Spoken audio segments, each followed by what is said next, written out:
आदाब नमस्कार। उज़ैर की आवाज़ में आपका स्वागत है। देखिए, मिडल ईस्ट के अंदर या गल्फ़ का जो एक रीजन है, ये इलाका एक पूरा इलाका ऐसा ख़तरनाक रीजन बन गया है कि आहिस्ता-आहिस्ता अगर यहाँ पर कुछ हुआ, अभी जैसे गाज़ा के हालात हैं, गाज़ा पर पूरी तरीके से अभी जो कंट्रोल है, क्योंकि हमास तो अब कुछ नहीं कर सकता है, लिहाज़ा अभी जो पूरी तरीके से कंट्रोल है वो इज़राइल का है। लेकिन इसके अलावा अभी जो बातचीत चल रही है ईरान की और अमेरिका की, और आने वाली 15 तारीख को ओमान के अंदर, ओमान में मस्कत वहाँ की राजधानी, वहाँ पर दोनों ही देशों के जो प्रतिनिधि हैं उनमें इनडायरेक्ट बातचीत होने वाली है, और इसमें जो मीडिएटर का काम कर रहा है वो ओमान कर रहा है।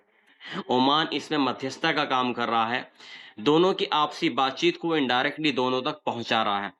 यहाँ पर सबसे अहम बात यह है कि अगर इस टाइम, अभी जो आने वाली 15 तारीख है, अगर इसमें दोनों ही देशों की जो बातचीत है वो किसी हल तक नहीं पहुंचती है, तो आने वाले टाइम में ये मसला और ज्यादा बड़ा हो सकता है।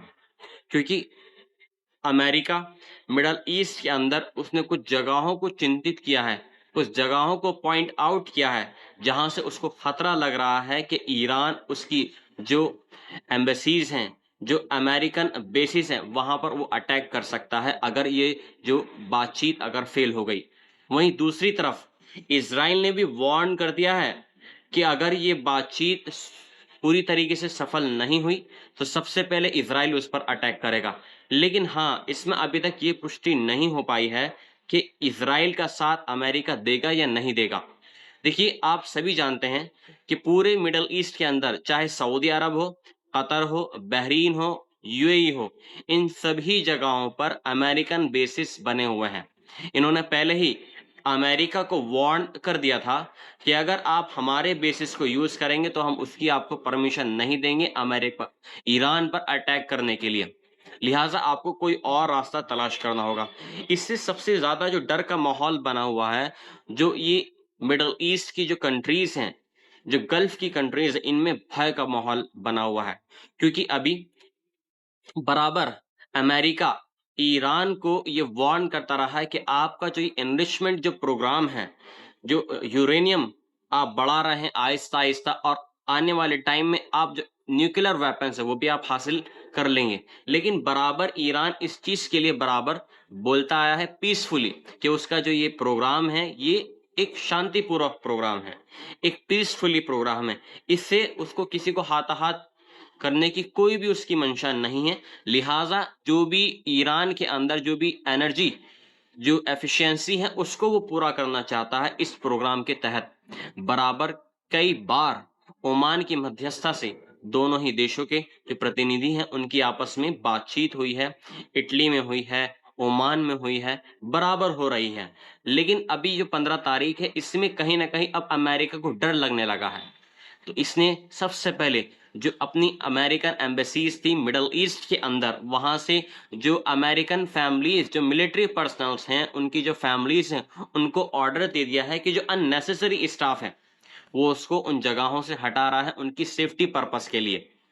अगर वॉर शुरू हो गया तो सबसे पहले ईरान ने वार्न कर दिया है। ईरान के जो फॉरेन मिनिस्टर हैं उन्होंने वार्न कर दिया है कि अगर किसी भी तरह का अमेरिका की तरफ से या इजराइल की तरफ से कोई भी अगर अटैक होता है ईरान के ऊपर या ईरान की किसी इंस्टीट्यूशंस के ऊपर, कोई भी फैसिलिटी के ऊपर, तो सबसे पहले जो अमेरिकन बिल्डिंग्स हैं वो पूरे रीजन में कहीं भी हो, सबसे पहले अटैक करेगा इजराइल के साथ में। पूरी खबर तफसीर के साथ में मैं आपको बता रहा हूं। इजराइल ने भी वार्न कर दिया है उस चीज के लिए। सुने, Israel is considering a potential strike against Iran as tension continues to rise between Tehran and Washington over the Iranian nuclear program, US media said on Wednesday. America की जो मीडिया है, एनबीसी है, उसने भी वार्न कर दिया है। क्योंकि जो ये जितनी भी अमेरिकन मीडिया है, ये सारा जो है अमेरिका के बीच में काम करती हैं, क्योंकि अमेरिकन मीडिया है, और पूरा जो इनका डेटा आता है बराबर तफसील के साथ में इनके पास में आता रहता। तो इन्होंने वार्न कर दिया है कि ईरान यानी तेहरान और वॉशिंगटन के बीच में अगर ये प्रोग्राम सक्सेसफुल नहीं हुआ, अगर ये बातचीत सक्सेसफुल नहीं हुई, तो इसका जो खामियाजा है बहुत हद तक खराब होने वाला है, क्योंकि इसका अगर हल नहीं निकला तो पूरे रीजन के अंदर बहुत बड़ा खराबी पैदा हो सकती है। ईरान अटैक कर सकता है। सबसे पहले तो इजराइल बोल रहा है कि मैं अटैक करूंगा। इसके जवाब में ईरान ने भी पूरी तरीके से बोल दिया कि अगर किसी भी तरह का कोई भी अटैक अगर ईरान पे हुआ तो सबसे पहले जो अमेरिकन जो बिल्डिंग्स हैं उनको उड़ाया जाएगा मिडल ईस्ट के अंदर। डोनाल्ड ट्रंप इससे काफी परेशान हैं। वो तो पहले ही बोलते आए हैं कि अगर ईरान एक्सेप्ट नहीं करता है हमारा प्रपोजल तो हम वॉर करने के लिए तैयार हैं बराबर।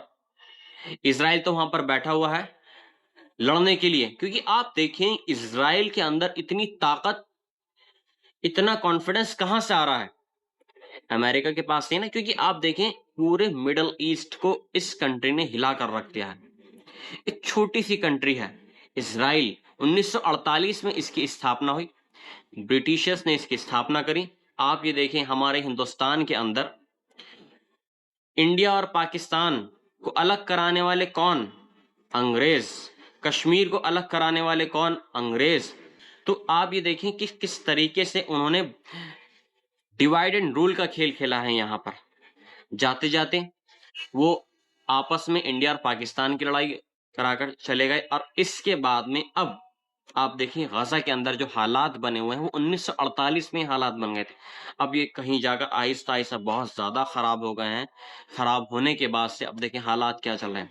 55,000 से भी ज्यादा फिलिस्तीनी मारे जा चुके हैं गाजा के अंदर, और 1 लाख से ऊपर तो इसमें जख्मी हैं। ये भी ऑफिशियली तौर पे जो संख्या बताई जा रही है, इसमें जो ऑफिशियल नहीं हो तो पता नहीं कितने होंगे और कुछ ऐसे भी हैं जो मलबों में दब गए हैं, उनका तो अभी तक कोई भी मतलब लिखा पढ़ी नहीं है कि इसमें कितने अभी हलाक हुए हैं।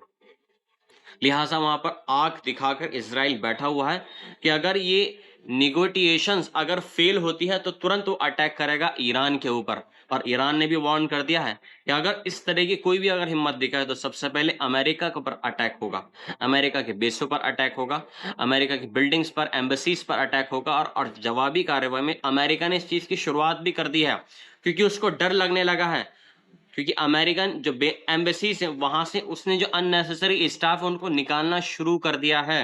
जी हाँ। और जो तफसीर से खबर है मैं आपको बताता हूं कि और क्या क्या चल रही हैं मिडल ईस्ट के अंदर। और दूसरी जो खबर मेन अहम खबर आ रही है इसके अलावा, अभी मैंने आपको 4 से 5 दिन पहले मैंने आपको बताया था कि एक डॉक्टर थी नसर अल नज्जर, उनके 10 बच्चे थे, 10 में से 10 और 9 हलाक हो गए इजरायली एयर स्ट्राइक में, और उनके जो हस्बैंड थे वो भी इसमें शहीद हो गए हैं। लिहाजा अब इटालियन एम्बेसडर की मध्यस्थता में और इजरायली जो आर्मी है उसकी क्या बोलते हैं आपस में नेगोटिएशंस हुई है। लिहाजा उनको कुछ और जो गजा के लोग हैं जो बहुत ज्यादा ही सीरियस जिनकी कंडीशन है उनको एवोक्यूएट करके उनको इटली भेजा गया है, मिलान, जहां पर जो एक उनका वाहिद एक बच्चा बच गया था उसका वहां पर ट्रीटमेंट चलेगा। अब ये देखिए 9 को तो शहीद कर दिया है, 10 लोगों को शहीद कर दिया उस औरत के। अब एक वाहिद बचा है। अब उस चीज पर अपनी मतलब ये है कि रहम किस चीज का आप दिखा रहे हैं? सब तो आपने तबाह और बर्बाद कर दिया है उस औरत का। बहुत सारी खबरें हैं, आप स्क्रीन पर देख सकते हैं। ये बच्चा है बैठा हुआ है, ये जख्मी हो गया था। इसके इसकी माँ के 10 बच्चे थे, सिर्फ ये एक वाहिद अकेला बचा है। 9 शहीद हो गए, खत्म हो गए। अब इनको इटली में मिलान वहां की राजधानी है, वहां भेजा गया है ताकि इनका सही से ट्रीटमेंट हो सके। मिलता हूं मैं आपसे और मिडल ईस्ट की खबरों के साथ में, पूरे मिडल ईस्ट में क्या चल रहा है। दुआ करें कि सब जगह शांति कायम हो जाए, सब जगह शांति हो जाए, क्योंकि जैसा हमारा खून है ऐसे ही उन लोगों का खून है, चाहे वो गजा के हों या इसराइल के हों या हमारे हिंदुस्तान के हों। अमन अमान चाहते हैं, अमन अमान चाहते हैं, और इसी में सबकी भलाई है। मिलता हूं मैं आपसे एक अगली खबर में। जय हिंद।